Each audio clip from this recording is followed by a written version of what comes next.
现在我在去牛街的路上。牛街是一个大的穆斯林聚集区，在唐代末期的时候就开始有穆斯林在这聚集，然后逐渐发展，越来越多的穆斯林在这居住。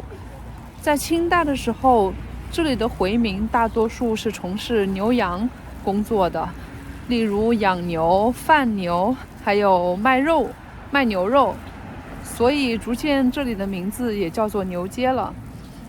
牛街是北京最大的回民的聚居区，这里的清真寺也非常有名，是国家的重点文物保护单位。当然了，今天我没有去拍，因为清真寺是不让随便进去的。我今天就带大家看一看，在牛街上你都能吃到什么东西。牛街上有很多小吃，各种各样的北京传统小吃。如果你来北京旅游的话，可以来试一试。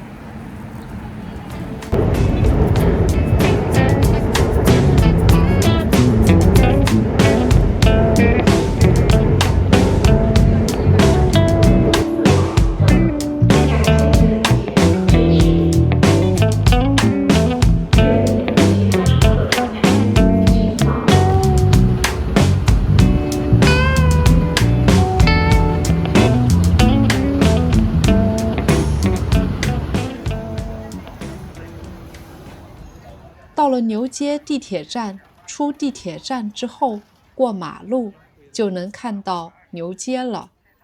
牛街其实不是一条很大的街道，街道两边有各种各样的饭馆。在这里，你可以买到各种各样的清真小吃，这些都是清真食品。牛街上有很多不同的饭馆。现在是冬天，在这里最出名的应该就是吃火锅了。这里的牛羊肉非常出名，所以这条街上有好几家可以吃火锅的地方。如果你想体验一下老北京的铜锅涮肉，那么你可以来牛街尝一尝。虽然今天的温度很低，大概在-5度左右，但是这里的每个窗口都排着不少的人在买吃的东西。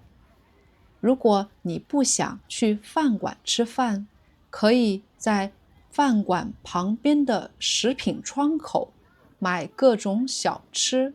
这家的火锅非常有名，他们家的熟食也很好吃。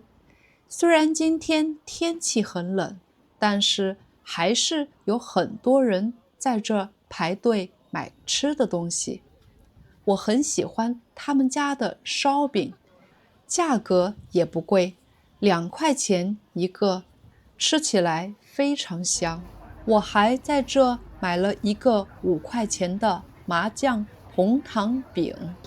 现在我到了马路对面，马路对面有一家红记小吃店，他们家非常出名，有老北京各种各样的小吃，有冷的，有热的，有肉饼，还有卖烤串。这里的包子也非常出名。今天居然还有这么多人在排队，我每次来都吃不上他们家的包子，因为我真的非常不喜欢排队。如果你来牛街，可以试一试他们家各种好吃的东西。在中国，你可以在马路上边走边吃东西，所以你来牛街也可以边吃边逛。现在我在红记的一家卖点心的窗口旁边，我要买我最喜欢吃的北京小吃豌豆黄。橱窗里有豌豆黄，还有年糕、驴打滚、山楂糕，有各种各样的选择。现在我已经买好我想吃的东西了，准备回家。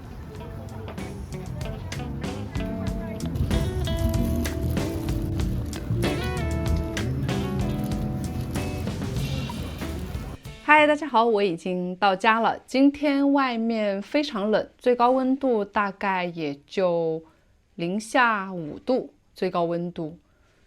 所以现在我在家给大家看一下我刚才在牛街买了什么东西。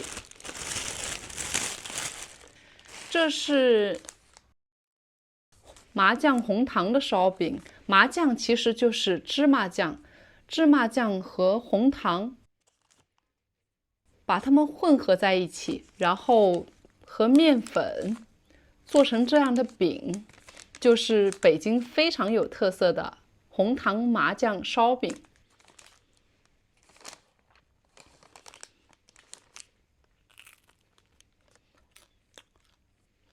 外面是脆的，里面有红糖的甜味，还能吃出芝麻酱的香味。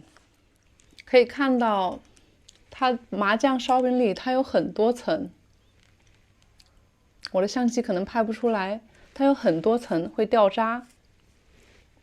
红糖麻酱烧饼这是北京非常有特色的一个食物，如果你喜欢吃甜的东西，可以尝一尝红糖麻酱的烧饼。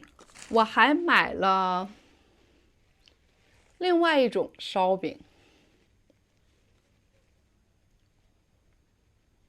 这是聚宝园的烧饼，聚宝园的烧饼也非常有名。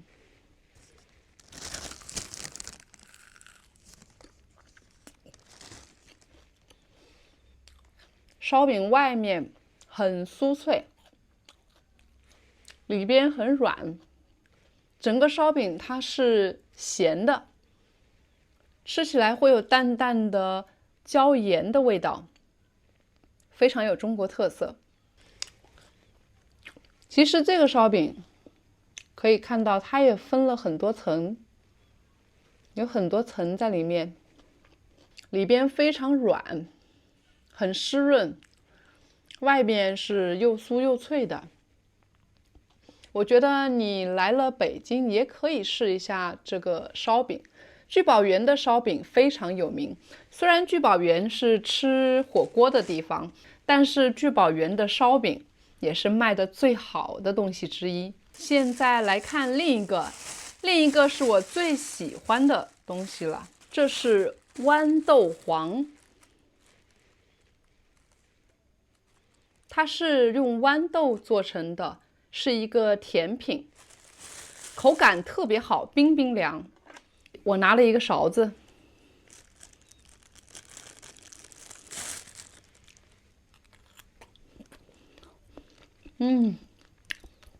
口感非常好，很湿润，又软又糯，还不是很甜。在中国，我们经常说中国人对甜点的最高评价就是不是很甜，味道带一点淡淡的甜味，还有豌豆的香味。豌豆黄是把炒熟的豌豆磨成粉，然后做成这样的块儿。这一块豌豆黄大概是13块钱，非常不错。豌豆黄是我最喜欢的北京小吃了，真的很好吃。当然了，不是所有的店铺他们的小吃都做得很好吃。如果你来北京，我还是非常建议你去牛街看一看。首先，牛街的历史很悠久，那里有很多很老的店铺，他们有卖各种各样的吃的，你可以吃火锅，可以吃各种各样的小吃，还有甜点，甚至还有烤串。那里还有烧饼、包子，各种糕点，种类非常多。虽然今天天气很冷，但是外面排队的人还是非常多的。如果是夏天的时候，会非常非常热闹，排队的人会更加多。好了，这就是今天的视频。今天带大家去牛街看了看。如果大家还有什么想看的，可以告诉我，我可以通过我的视频带你去看一看。下个视频再见，拜拜。